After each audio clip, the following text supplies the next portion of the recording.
Hello.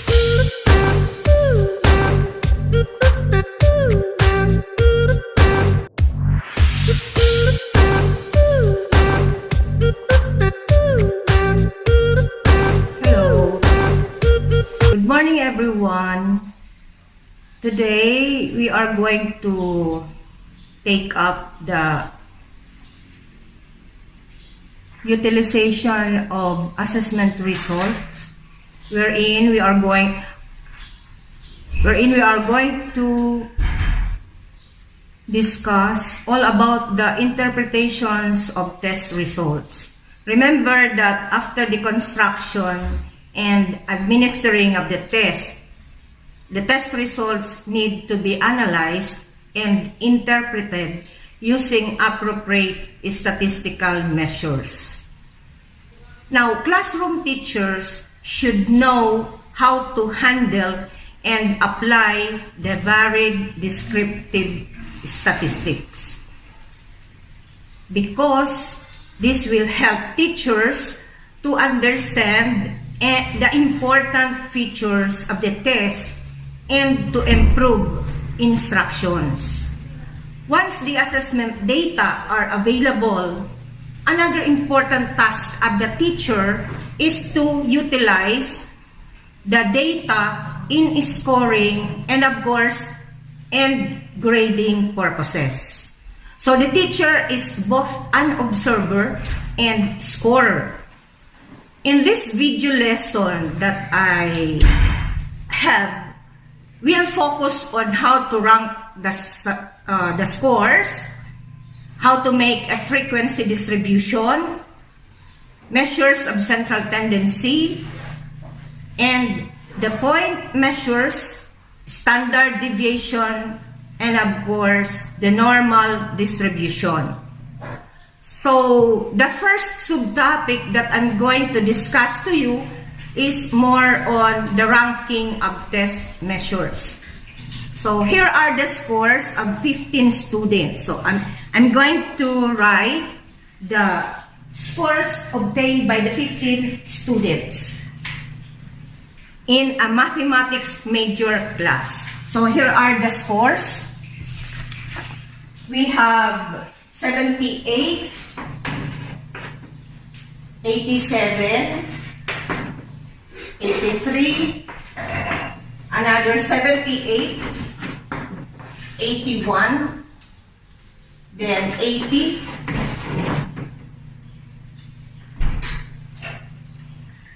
78 again, and then 85,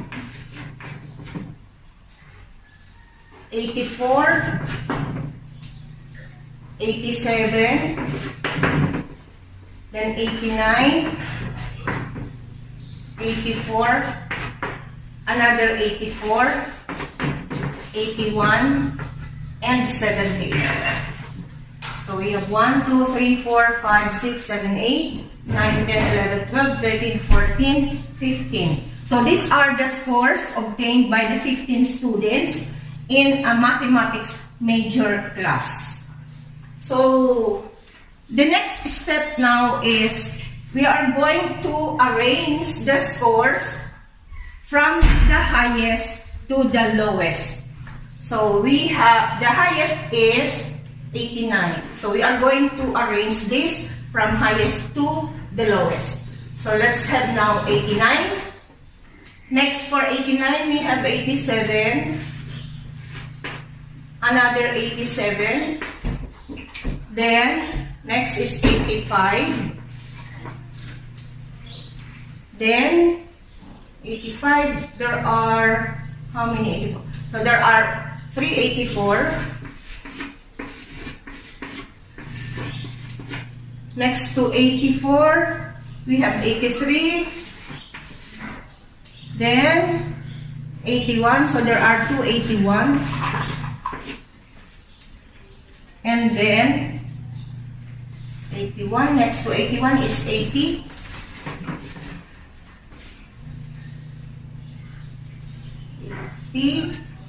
78. There are 4 78. 1, 2, 3, 4.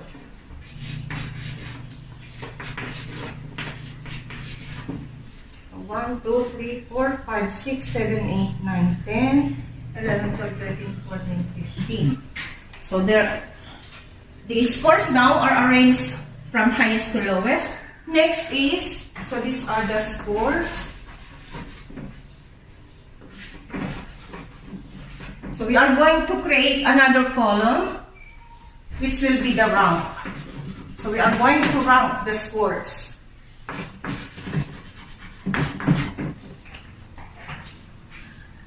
So 89 will be rank 1.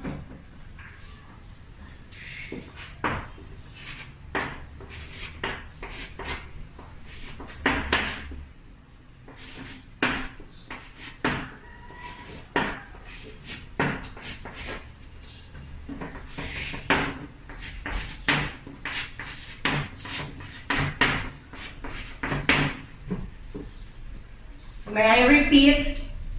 89, rank 1. For 87, since there are 287, we are going to add that 2 and 3. So 2 and 3 are added. Will make 5. Then divided by 2. So 5 divided by 2 is 2.5. Then 87 will have a rank of 2.5. Now, since 85 has no tie, so we are going to use number 4 as the rank of 85. Next, we have 84. So we are going to rank 84. In 84, there are 3. So we are going to add 5, 6, and 7. So 5 plus 6 is 11. Plus 7 is 18. Since there are 384, so 18 divided by 3 will have 6. So rank 6. So all the 84 will be ranked as 6. Next, we have 83. The number of 83 is 8. So you're going to write rank 8. Next, we have 81. There are 281. So 9 plus 10 is 19. Divided by 2 will have a rank of 9.5. So 81 has a rank of 9.5.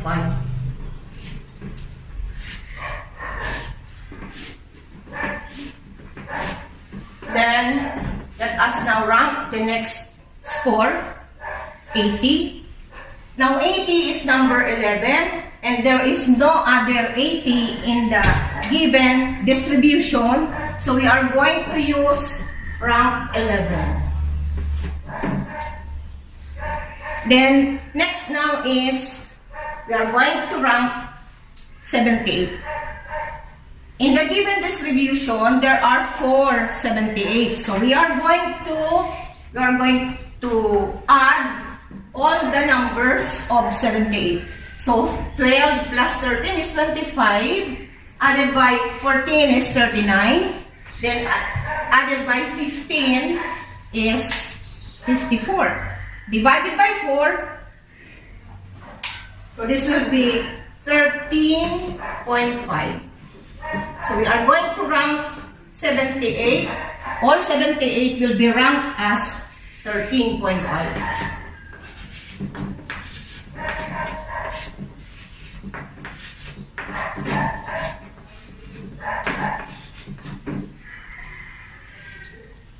Okay. So that is how we rank the scores.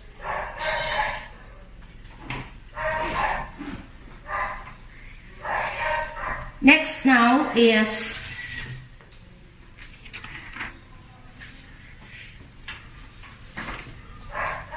we are going to use statistics in interpreting the test results. So here in this part, we rank first the scores so that in case you want them to utilize as the data wherein the students will be able to know what rank they have obtained in a certain test So this is how you rank the scores. So you rank it by arranging the scores from highest to lowest, or you may arrange the score from lowest to the highest. So that is how we rank the scores in a given test, or even in the exam. If you want the students know to how they obtained or what is the place in the given score or in the given test, then you have to rank the scores of the test results obtained by your students. Next, as I've said, we will proceed to the statistics. Now, statistics is an important tool in the utilization of the assessment data, most especially in describing, analyzing, and interpreting the performance of the students in the assessment procedures. So let us first define what a statistic is. So may I erase?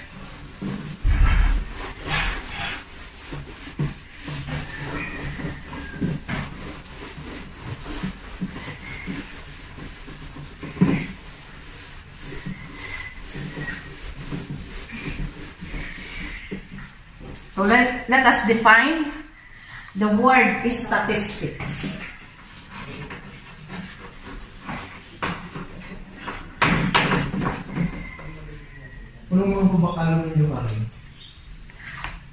Now, statistics is a branch of mathematics that deals with the collection, organization, presentation, computation, and interpretation of data which are the outcomes of learning. So in the assessment of learning 1 and 2, we are going to define statistics as a branch of mathematics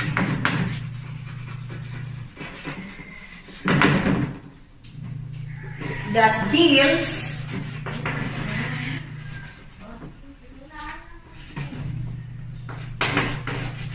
with the collection,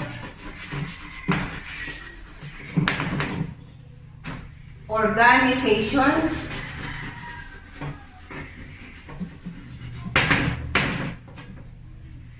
presentation,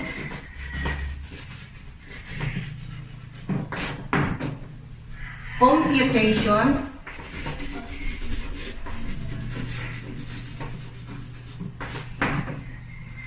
and interpretation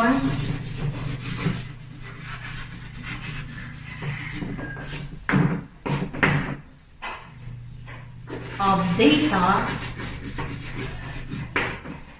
which are the outcomes of learning.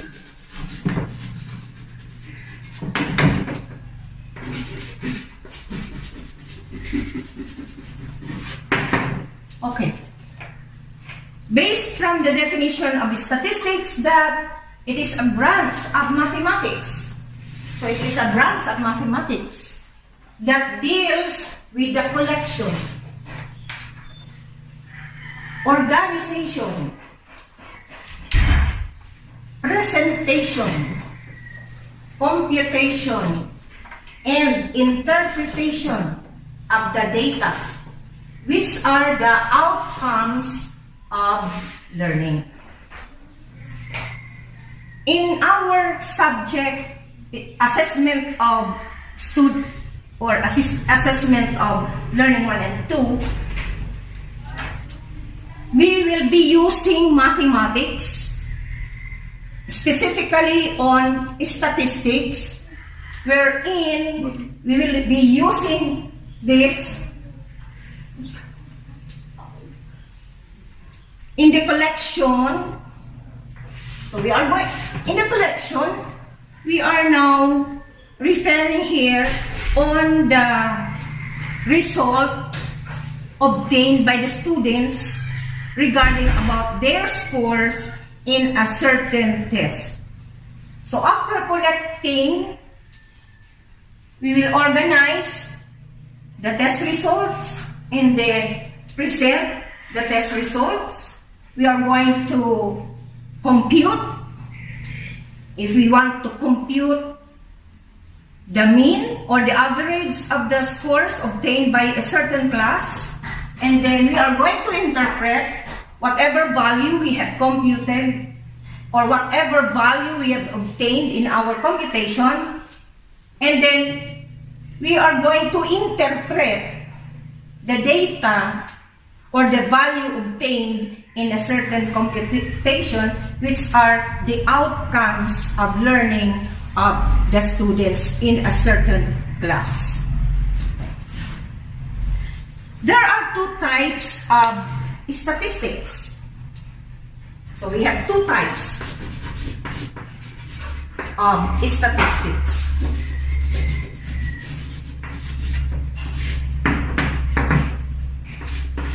The first type of statistics is the descriptive.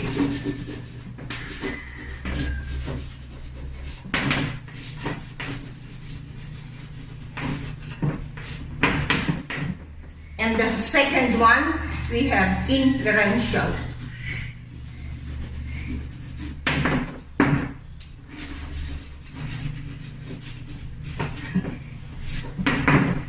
So let us know what are these two types of statistics.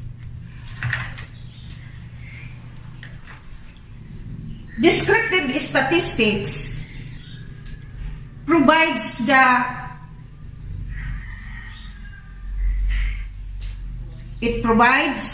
the tools to define our data or to define the scores obtained, and this data is most understandable and appropriate when we use the descriptive statistics. So, descriptive statistics provides us the tools to define our data in most understandable and appropriate way. In the descriptive statistics, we will be using the different statistical tools, especially in the measures of central tendency, measures of position, and then the measures of variation. I will explain to you or discuss to you later what are these descriptive statistics. And the second one, we have the inferential statistics. Inferential statistics pertains to a type of statistics wherein we use the data from the sample or from the students who took the test, and then we are going to make inferences about the population from which the sample is drawn. So these are the types of statistics. We will proceed now to the next. So may I erase this again?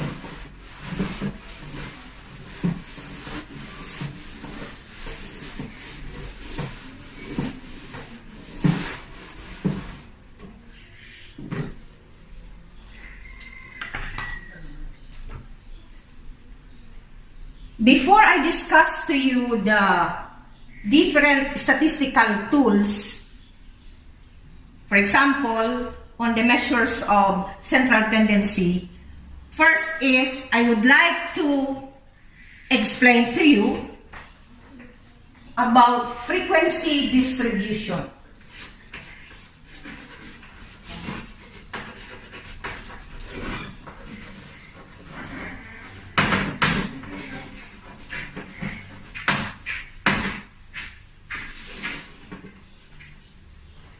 Now, what is frequency distribution?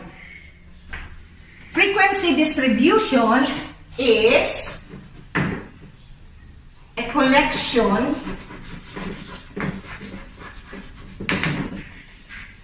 of observations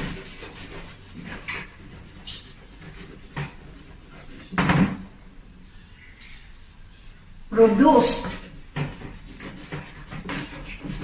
by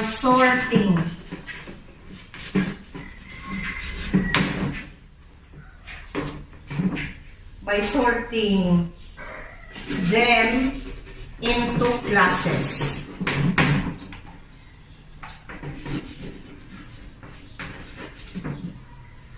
And showing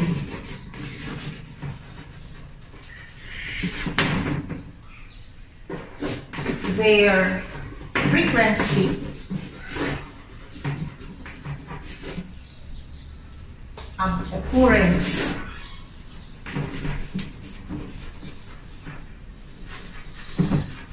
of occurrences in each class.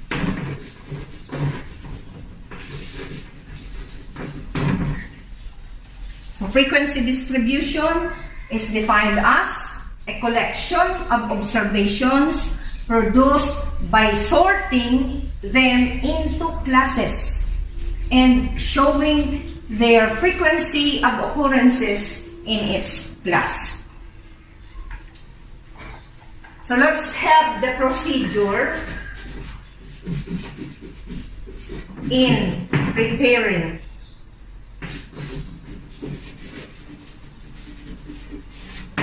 the frequency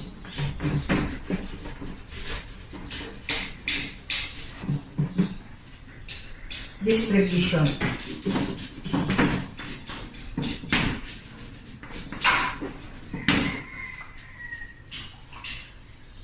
In the earlier discussion, I gave you the data of the 15 students, the scores of the 15 students who took a test in a mathematics major class. Here are the data. Again, so may I write the data?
So let us take the procedure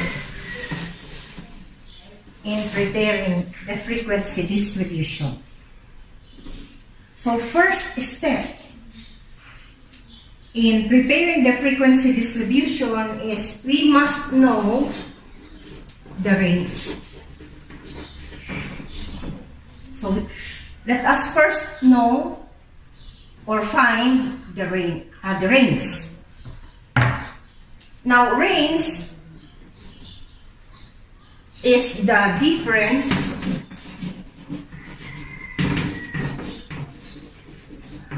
between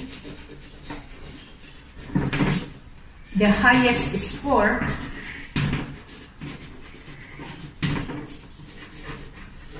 and the lowest score.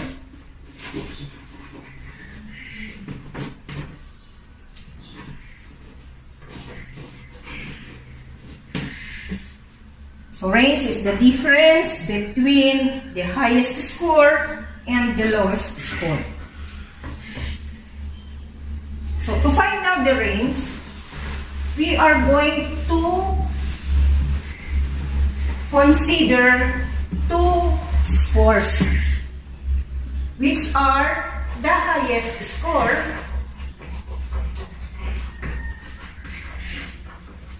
and the lowest score.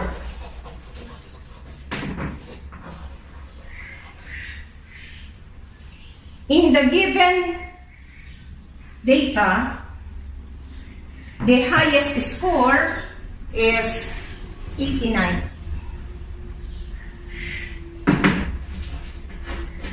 And the lowest score is 78. So to find now the range, we are going to subtract the highest score, which is 89, and the lowest score, which is 78. Therefore, the range is 11. So the range is 11.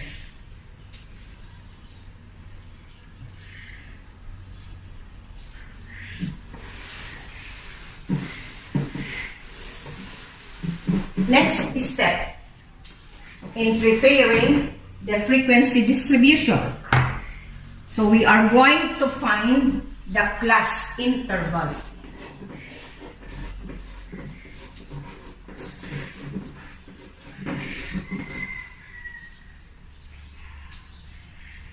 To find the class interval, we divide the range by 10 and 20. So class interval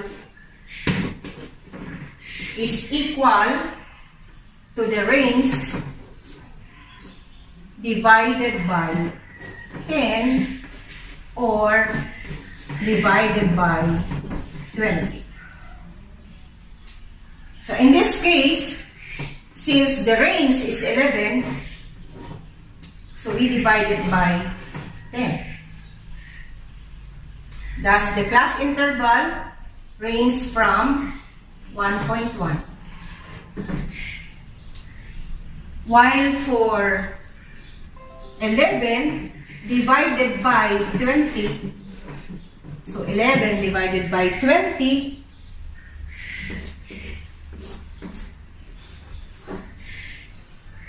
this is 0. So add another 0.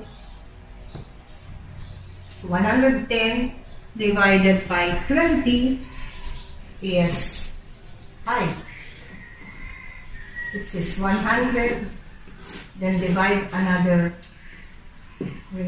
add 0 again. Bring down 0, making it 100 divided by 20 is 0.55 is the quotient. So the class interval ranges from 0.55 and 1.1. So the class interval may have 1 to 2 interval. So you can make use of 1 as the class interval or 2 as another interval. So we are going to use the 2 interval, class interval. So we are going to